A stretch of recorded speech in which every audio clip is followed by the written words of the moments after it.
পৃথিবীর জনপ্রিয় content creator বা ভিডিও মেকার মিস্টার বিস্ট তাকে আসলে অনেক জনপ্রিয় বা ভাইরাল হয়ে যাওয়ার আগে 455টা ভিডিও বানাতে হয়েছে।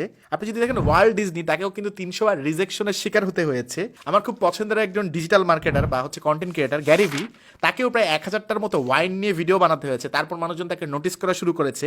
কেএফসির প্রতিষ্ঠাতা কর্নেল স্যান্ডার্স, তাকেও কিন্তু প্রায় 1009 বার বিভিন্ন জায়গায় এই কেএফসির আইডিয়াটা পিচ করতে হয়েছে। তারপর তিনি আসলে সফলতার দেখা পেয়েছেন। আমার খুব পছন্দের একজন রাইটার জে.কে. রাউলিন, তাকেও কিন্তু 12 বার রিজেকশনের শিকার হতে হয়েছে। তারপর তিনি আসলে হ্যারি পটারটা পাবলিশ করতে পেরেছেন।